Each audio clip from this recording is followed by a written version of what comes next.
Hey everyone, BT, and welcome to the Successful Mind Podcast. I got David here with me. Yo. Today we are going to talk about something very different from what we usually do, and I hope you like it. So today marks the 66th anniversary of the death of James Dean. Now, for those of you old enough to remember James Dean, good for you. Thanks for finding us here on YouTube. For those of you who have no clue what we're talking about, he was the teen heartthrob known for his starring role in the movie Rebel Without a Cause. Unfortunately, he died when he was only 24 years old. So it got me thinking a little bit, David, about others in the entertainment industry and the celebrity industry that were gone way too soon. So when you think of celebrities who have gone too early, who in your mind comes to mind? Well, I mean, like at least from my generation, the big ones would have been like Janis Joplin, Jimi Hendrix, Jim Morrison, Kurt Cobain, but he was a few years after that, I guess. But there were a lot of people that died around that age. And you know what's interesting about that is I remember before I was 27, there was a lot of mystery talk around that age. You know, how many people die at 27? And I was like, am I going to get past 27? You know, that thing. It's a number in your head. Absolutely. So obviously I didn't die at 27, but I had a significant change in my life at 27. And I remember that later on, way later on, like I guess about 30 years maybe? No, not 30 years, about 20 years after that, I had talked to several people about the significance of that. And I had a reading, what was the name? Shaitan gave me a reading. Oh, sure. Yeah. What's the name of his book? Human Design. Yeah. And he said to me when he did that, and this is going back like 2008 or something, 2009, he said, you had a very significant event at 27, didn't you? And I did. Like, everything changed for me at 27, right? I went from just basically leaving my old self behind, and that's when I started studying. That is so interesting. Yeah. It was a very clear break right there. Very clear. So when we talk about that in relation to, you know, like the 27 Club, like you just mentioned, the celebrities, you know, a lot of them dealt with drugs and alcohol and things like that, living hard. They sort of hit that point where they were like, you know what, spiritually, I'm just going to maybe check out. Whereas you chose to sort of move it forward and saying, I'm going to make it past this. But it was in your mind, which I think is so fascinating, because a lot of people, you know, they look at when they're turning 40 or when they're turning 50 and these other things. It was in your awareness at 27 when you went back and looked and said, oh man, I made a significant change in this part of my life. That is a fascinating way to look at things. Shaitan pointed it out to me, like significantly. I hadn't really thought about it, but he pointed it out. And then not only him, but I've had several spiritual teachers and actually a couple of people with, you know, like major degrees in psychology and stuff say that there is this thing about that age that a lot of people that are genius in what they do, they pull it all out before that age and then they go, because it's almost like after that age you start to go into a more maturing process as an adult, right? And you leave this younger thing behind, and they come in, they do their work, and they're gone. That's it. Man, I'm trying to think of what I was doing when I was 27. I mean, I know I was still in the classroom. I was teaching. I had a small child, I guess. So I'm thinking, like, where did my number come into play? I don't think it was maybe 27, but there's probably some, I'm going to have to go back and fact check it. There's some date in my mind where I hit that year where it was like, this is a life-changing moment, a circumstance that's going to take me in this direction. Right. So that's interesting. I've never had a numerology reading before or anything done like that. If you get somebody that's really good, I've got a friend in Australia that is like, I didn't even really believe in numerology, and he was in a seminar that I did back around 2002 or 3, and I didn't even know who he was, and he introduced himself to me, and he told me what he did. And he said, "Can I give you a reading?" And I was like, "Yeah." So he's like, give me this." He had to take some information from me, right? And because he relates it all to numbers. And he came back and told me all this stuff about myself, not in general, very specific. And I was like floored, you know. So then I had all the kids done, my 4 kids. And he never met my kids, right? There was no social media at the time. Like, couldn't look them up. And he nailed every single one of them, everyone to a T. And it was just, I was like, that's really cool. So I do know, and I've also had some bad readings. Like people like, they're not all I don't know what you're reading. Picture perfect. But it ain't me, right? Yeah. If you get somebody that's really good, I believe in it to a certain degree, that they can pick up on whatever your print is in life and really give you some idea about your level of consciousness and kind of like where you need to go from here. I think they're pretty good. As long as you don't put all of your stake in that this is the only thing that you are, right? Because I do not believe that. Yeah, that's dangerous. I don't believe it with human design. I don't believe it with, astrology. I don't believe it with numerology or any of the other stuff.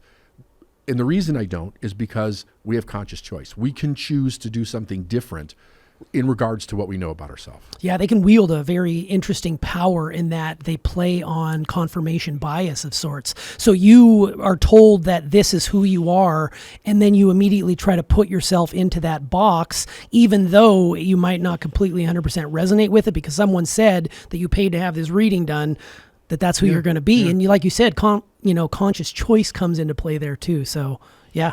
Well, if you think about it, most people that go get those things done, they're really not solid in who they are to begin with. They're seeking. They're seeking, right? They don't really know who they are. And if you have somebody that says to you with confidence, and some of the things they actually get right, we put the rest of it together in our mind. It's like, we want to believe in it. Right. And then we take on this persona, and it's like somebody suggested that to you. That's not really who you are. It's interesting. It reminds me of the Assfab test I had to take when I was in high school, like to determine where I was going to go in life. And it totally, I don't even remember what it said, but it didn't tell me, first of all, that I was going to be on a podcast because podcasts didn't exist. Second of all, it didn't say anything about a teacher or anything like that. I think it was sort of like if I'm not mistaken, like a military test to see what to see where you went. I don't know why we took it in high school. I don't know what it was all about, but it did say like, this is what you're best suited for. Your personality is this. And I remember thinking that is not me. So I guess I went the completely other direction, but fascinating stuff. I did not take the advice of the Assfab. So, all right. So here's a list I came across of entertainers who died in their 20s and 30s. I'm just going to rattle off this list. And please keep in mind, this is not an extensive list. There are far more people that left way too soon, but this is what I came up with. So at the top of the show, I mentioned James Dean, age 24, car accident. Brian Jones, founding member of the Rolling Stones, pool accident, age of 27, which we'll talk about with the 27 Club here shortly. Sharon Tate, who we all know was murdered by the Manson family at age 26. You already said Joplin, Hendrix, and Morrison. Interestingly enough, 1970, 1971, a lot of this. Dwayne Allman was another individual, age 24, motorcycle accident. Keith Moon, age 32, overdose, 1979. Sid Vicious, age 21. 1979 as well. John Belushi, age 33. Brandon Lee, age 28. That was Bruce Lee's son. Kurt Cobain, age 27 again. Self-inflicted gunshot wound in 94. Selena, age 23. Tupac, 25. Notorious B.I.G., 24.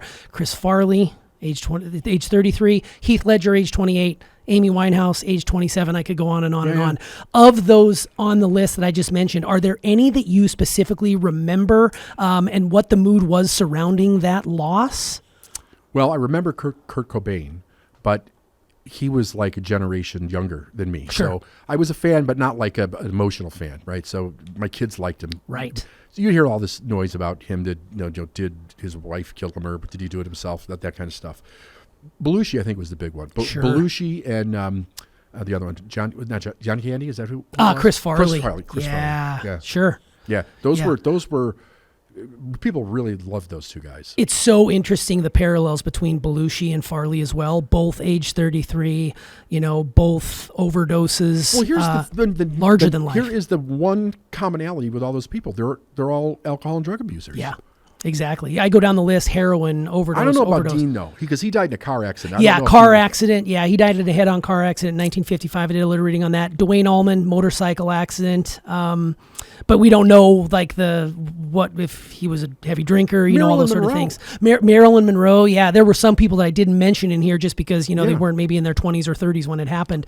But just so fascinating. And the ones that jump out to me, I remember when Kurt Cobain, when that happened. I wasn't a huge Nirvana fan, but I do remember I was in college at the time, and that really was at the time when grunge was really taking off, Pearl Jam and all those other bands coming out of Seattle. And I remember just the feeling of sadness.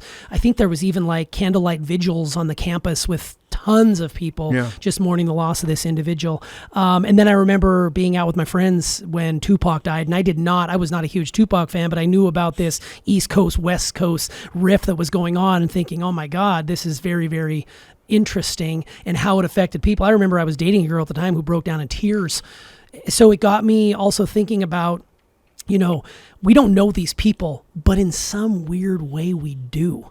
So what is that all about? What does that say about us? Is it because we are just so infatuated with their careers that when they die, it's almost as if we lost someone who was close to us? Yeah. So the biggest one.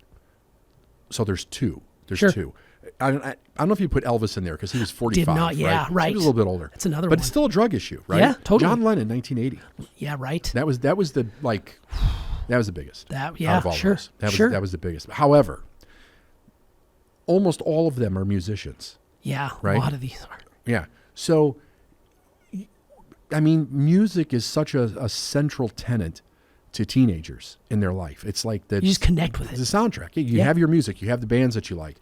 It's part of you growing up, maturing. It's part of something to hang on to, something to self-identify with, right? Sure. And then if you're in love with this band or couple, and they die, it's devastating. I mean, you're developing an intimate relationship with that band, with that music, and when they die, it's devastating for a lot of kids. Yeah, no, absolutely. And, being a person, like when Chris Farley passed away, I know I was a huge Saturday Night Live fan, and I just couldn't believe it. I mean, even though I was well into my adult life and I hadn't probably watched Saturday Night Live since he left years before, I just remember thinking to myself, like, they can go at any time. Yeah. And like I said, this list is not exhaustive. There's so many other people that have gone way too soon, and you start to think a little bit of me connects with sort of my own mortality of sorts as well. Like, it can happen at any single time. One of the things that you turned me on to over the course of this past summer was the work of the Daily Stoic and Ryan Holiday. Yeah. And, that whole memento mori idea that you can go at any time. Nothing is promised, nothing is given. You could go tomorrow, so you really have to live for today. And it makes sense sort of in my head, but it's connecting with it in my heart. I feel like I'm going to be here tomorrow and the next day, and you just don't know. And I have a feeling, even though these people, were really living life to their fullest and living hard, they probably didn't. I mean, some of them did check out on their own accord, but some of these are just accidental overdoses, or they were just shot down in cold blood by other people. So forget the shot down ones, right? Yeah. All the ones that either car accident or overdose, that type of thing. You have to really consider something here. Most of these people that are young, their brains are not fully developed yet, right? So especially men. Yeah. It takes a little bit longer Sure. for men into their 20s, right? We know women too, but either further with men.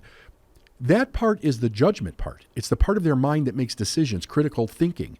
And I mean, do you remember when you were at that age? You were more wild than you are now. Totally. Right? Oh, 100%. Absolutely. I was crazy. I was crazy at that age. I'd do anything, anything. It's true. You were bulletproof. And I think that if you get drugs and alcohol into a person that does not know how to think, does not know how to run their own life, especially if you then mix that with celebrity, right?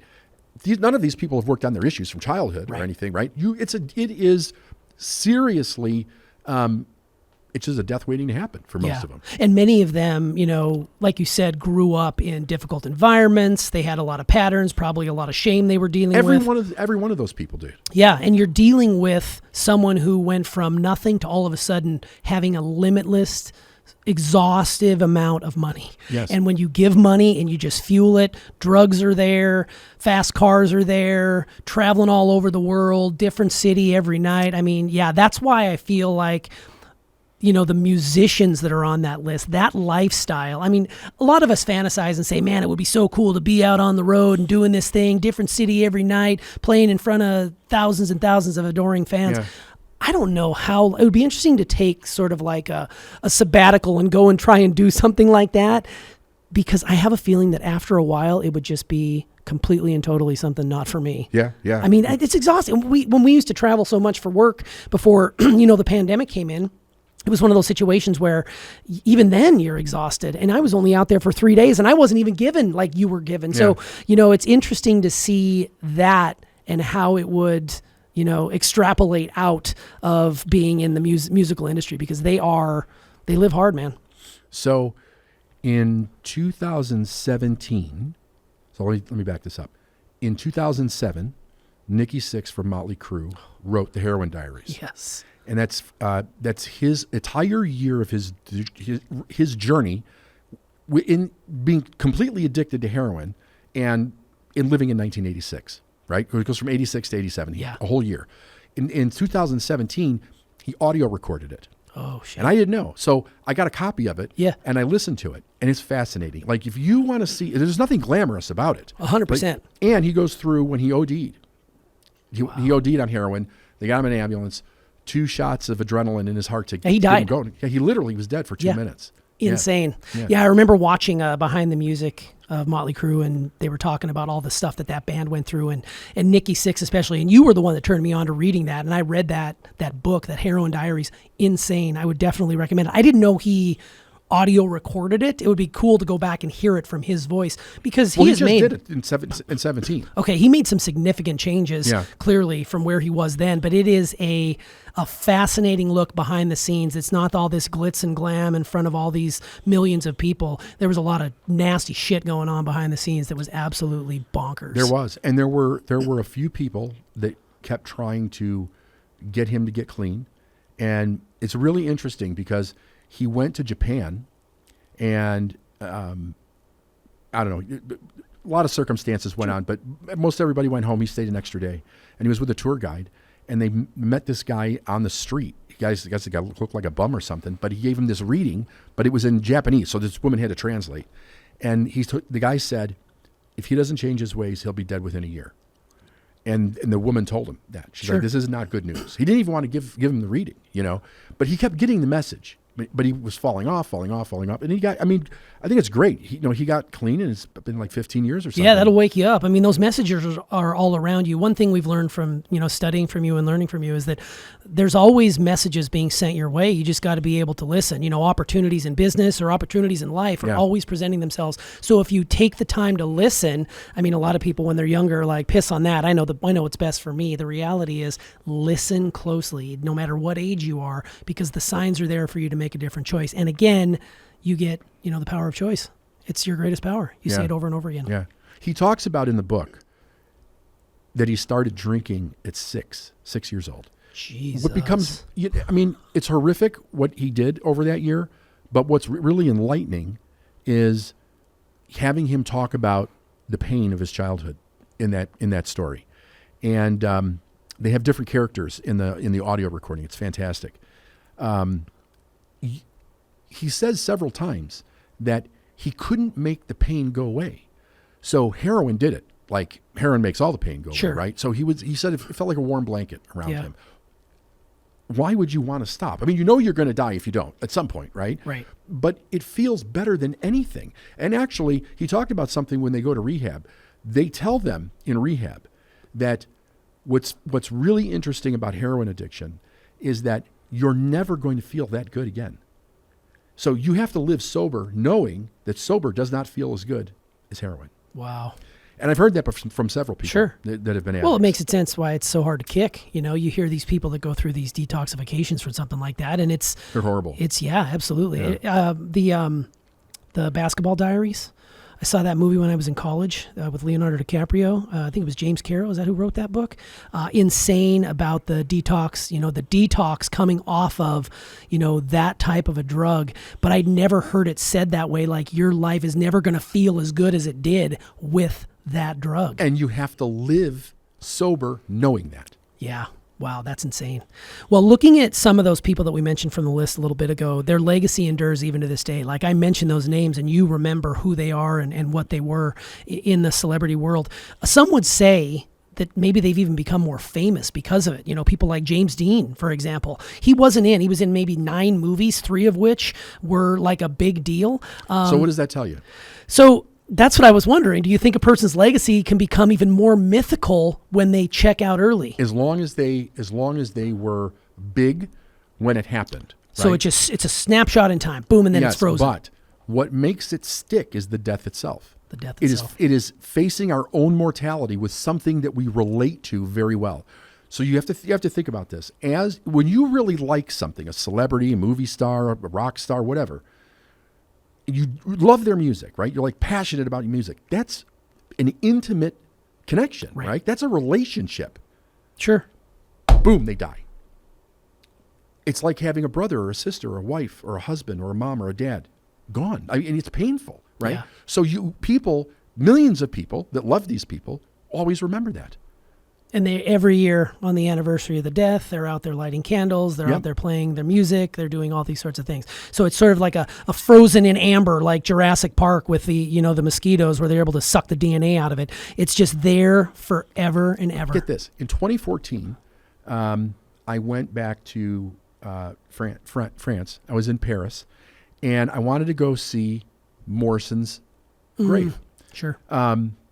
And so I had a tour guide take me and my wife there. There must have been 30 people sitting all around the grave with candles. Like Really? And it was in the middle of the week. And she said it's like this 7 days a week. So it wasn't even commemorating the day. It was just, where could we come here to sit at the 7 feet? days a week. People come from all over the world. It's like a what is it? It's like a tourist spot. It's like an epic journey in people's lives to get to Morrison's grave. there. Yeah. Wow. Yeah. They're so passionate about his music and his poetry. And it's like a rite of passage to be able to go to his grave. What would be interesting to see, because that, he died in 71, I think, right? So no, 72. I think 72. Okay. So he died. So that generation that, worshipped that music they're getting much older now, but it would be interesting to see how they've passed that along to their children, and if their children resonate with that music, or if they've broken off. And will that change? Will there always be people sitting around that grave as they age out? I don't know. I mean, I think it'll pass, probably, the 60s and the 70s was a very, very productive time for music. Something really broke open during that time. And you can hear all kinds of people talk about it, even people that didn't like the movements or the music or whatever. It was a very interesting, very, very creative time, for us in Europe especially. There were so many great things that were happening with music. And it basically affected two generations, right? So you had a portion of the people that were born in the 40s, around World War II, the end of World War II, that were now in their 20s going into like 68, 69, right? Sure. And then you had people like me that were born in the mid-60s. And as we pushed through the 70s, that's the music that was on the radio. Right? So even though you wouldn't really consider it my generation, it actually, because of where we were born, it affected that. So we then moved into the 80s, but we were in our younger years, it was all the stuff in the 70s and the 60s on the radio. Yeah. So that's what we were in love with. Yeah, so interesting. I guess I never really thought about that. I'm trying to think about what was on the radio when I was growing up. If you were born a little bit later, when the radio was changing, by the time you were interested, you were probably now a young teenager in the 80s, right? So you were more interested in the stuff that they were playing at that time. Sure. Yeah, absolutely. I think it just switches like that all the time, Yeah, it's just interesting. Yeah, Jim Morrison died July 3rd, 1971. So July 71. 3rd, yeah. Very, very interesting. I had no idea. I didn't know that you had gone to his grave when you were in Paris. I didn't even know he was buried in Paris. Yeah. I had no idea. Fascinating stuff. I love that. That's where he died. Yeah. So the person's legacy definitely can become more mythical in nature. Like, I think Kurt Cobain is everlasting because, like what you said, it was a sudden impact for all of us. He was gone. And then next thing you know, every year we're, celebrating. I hate using Here's that another word. one. John Bonham from Led Zeppelin, 32. Sure. 1980. Yeah. 79 or 80. Crazy. I know that Tupac, when he passed away, they've been releasing albums of his for the last 15 years, even posthumously, just taking tracks that he had never recorded and putting it out there. They even had a concert with him where he was a hologram, a holographic image. So interesting that even though they're gone, their memory will never be gone because their fans keep it alive. Well, there's also those who lived longer beyond their 30s whose life came to a tragic end, and people who we've talked about on this show before, two in particular, Anthony Bourdain and Kobe Bryant, just to name a few. What is it about those moments that seem to hit us so hard? You talked about the passion that we as fans have for those individuals. It does seem as if we lost a family member. When you texted me, I had no idea what was going on with Kobe Bryant. I know you told me you thought it was bullshit. You texted me and you said R.I.P. Kobe, and I was like, what the fuck is this? And I started looking, and then I went online, and boom, right away, television, it was telling me all that had happened. I had no idea. I thought it was a joke because people have thrown this thing out to the internet. I don't know how many times Bon Jovi has died, Yeah, or they just do throw it the shit to out there. everybody. But when you texted me that, I mean, you're really in the know when it comes to news and what's going on, finger on the pulse type stuff. And when I heard that, I was like, holy shit. And I hadn't really paid much attention to Kobe. I mean, I knew who he was. My brother's a huge Laker fan. I grew up a Laker fan. I knew how good he was, and I always rooted for him, but I wasn't following him after basketball and all the things that he'd been doing. So when that one happened, that was just like a heavy cloud had descended on that whole day. And it was freaking, I think it was like Super Bowl Sunday or something. No, I don't Was know. it a week before or something? It was something. No, you know what it was? I think it may have been the Grammys. There was something that went on that was going on that day where there was a bunch of excitement. It was the Grammys. It was the Grammys, and I was like, holy shit, this is absolutely crazy. And I don't know, I was crushed by those, even though I didn't really know who those people are. So what is it that hits us so damn hard? So, again, it's the intimate connection with the celebrity. Bourdain was really loved by a lot of people. Oh my God. He was a really weird celebrity, right? Because he did this cooking travel show, but he really spoke to regular people. And regular people loved his show. Sure. He brought intelligence with it. He was a great writer. You know, he was a cool looking guy. And he tried to bring something different. And he was also very, very disturbed. Oh my God, You know, yes. very disturbed. Yeah, he never could. I recently heard an interview where they were talking with his assistant, and Lori Welliver, and she was mentioning that he never bought into the fact that people loved him. Right. He just thought it was a bunch of bullshit. I can't believe I'm doing it. He never really embraced who he was and how adored he was. He never saw it at all. Because I have a feeling that he may have perceived that he was a sellout. Because I know when he went on like a cooking show or a competition-based show, everybody was saying, oh, he sold out. He was supposed to be this gritty guy, Kitchen Confidential, fuck the establishment guy. And here he was doing this when all he was doing was just mentoring. It was his version of mentoring. But it was really fascinating to hear that through all of that adoration, he never once accepted it. He just thought it was a bunch of bullshit. He did. That's so fascinating. He did. Yeah. Well, I mean, this has been a good conversation. We're going to do more of these as we go through. I think it's really interesting to kind of get out of what it is that you do typically, you know, with your Mindset Mondays and all these other drops we do on the podcast and on YouTube. It's interesting to hear your take on where you were, what kind of, you know, life you were going through at the time, and your interesting take on things. I love it. Like, I never really thought about, you know, the numerology behind 27 and how that's a pivotal point in your life where you're making a lifestyle change. Some choose to move forward, others don't. But I don't know. It's just all just fascinating. It's wild, right? And it is wild. And I think it's really cool that we can have this conversation. So, you know, thanks for doing this. It's cool. We'll do it again. There you have it. Gone too soon. We'd like to know what you think about it. We realize we've left some people off this list, but we'd love to hear how a loss of someone in celebrity or someone with influence impacted you. Leave us a comment down below and be sure to smash that subscribe button so you don't miss a second of the action here on the Successful Mind Podcast. Until the next time, we will see you later.